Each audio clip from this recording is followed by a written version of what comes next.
Way Huhuaidap, Willie Sellars runs West, Gukbeat, Tekachel, Sequat Mulu. Hello, Chief Willie Sellars with the Williams Lake First Nation.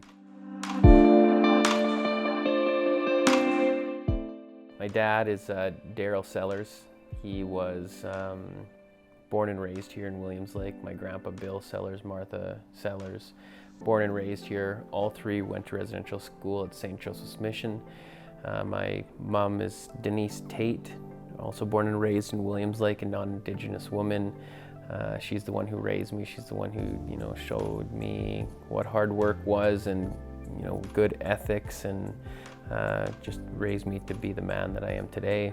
I've had quite the journey. We're sitting in this brand new administration building here, and it would blow you away, the story that we had and the journey to get to this point where we're at now.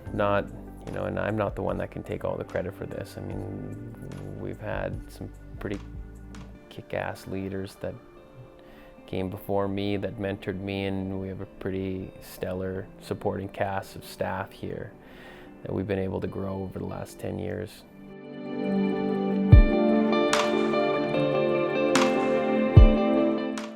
Yeah, I got a lot of my drive from my mom, Denise Tate, very strong, independent woman, and my late stepdad, Vern Michelle. They raised us up, me and my two sisters. A low-income household, but we were always provided with everything that we needed. Always had this drive and motivation to continue to, be better, get better, and what I found, most entrepreneurs will tell you, is when you put your mind to something and you really dedicate the time and put the work in, there really isn't anything that's going to get in your way, especially if you're passionate about it. And I started out as a university student, and I transitioned to a wildland firefighter. You take these different things that set you up and help reinforce your work ethic. Getting into politics at a young age at 23, being on council and not really knowing, and then transitioning from that to being on staff and working in economic development under some very smart individuals that have been there and done that, and getting to mentor under, it really grew me as a leader and groomed me in a way where I did, start to understand the importance of business and the importance of creating revenue streams so that we can do some really cool things in community.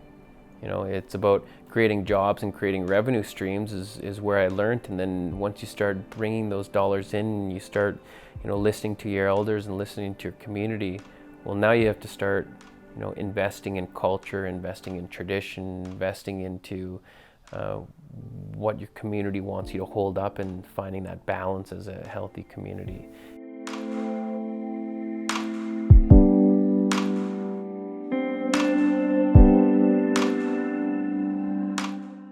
And the idea was in our community, how do we become a healthy community? Well, people need jobs to provide for their family. We need to create revenue streams into the community so we could do cool things, like build a new elders building, fund 100% of our post-secondary applicants, fund language programs, fund cultural workers to teach us the ways of our people over time, build new buildings, build a golf course. Whatever it may be, you need to have money to do that. But we also understand that individuals need to provide for their family, which means they need a job. So, looking at where we were back then, we had a logging company, we had a gas station. These were all great things, but as we continued in our journey in economic development, we continued to look at, identifying opportunities in the territory that we can, go after, that will create jobs, that will create, potentially careers, or doing trainings that will lead to careers, and also create these revenue streams for us to do these cool things. When cannabis was legalized in 2018, there was a massive discussion in the community if we wanted to get into the industry.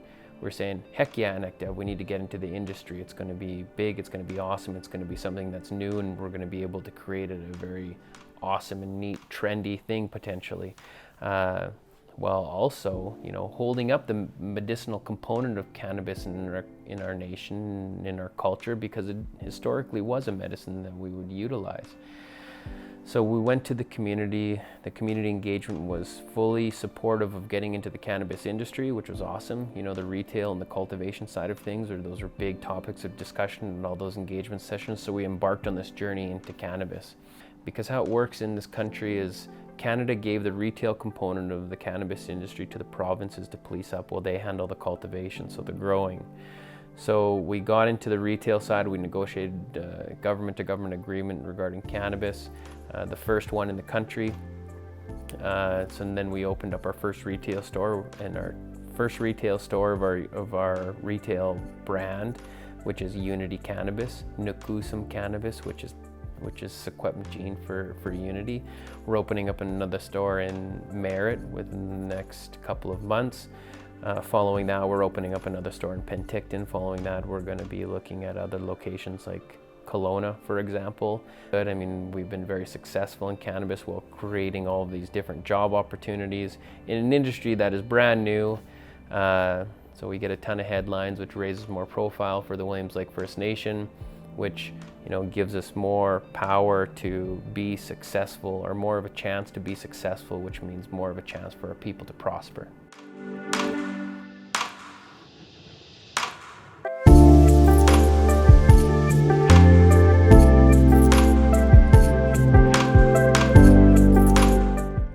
And we did 73 schools over 8 weeks, all over the province. We presented to these gymnasiums full of kids, grades K to 7, so we learned how to work a room, I guess. I mean, we did 73 schools, but we did over 100 presentations where we had to keep the full attention of a group from grade K to grade 7.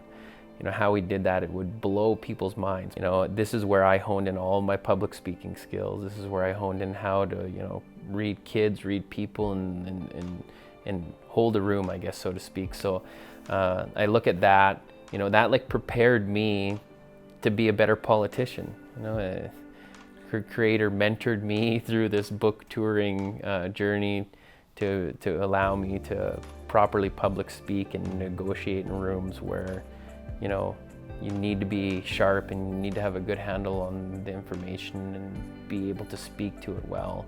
And that's something that I always think about, you know, because without like that entrepreneurial drive that allowed us to, you know, book tour, you know, I wouldn't have honed in those public speaking skills, and maybe I wouldn't be where I'm at today. I don't know. It all just has tied in nicely, you know, all the lessons learned and all the mentorship that I've had over the years that have gotten me to where I am today.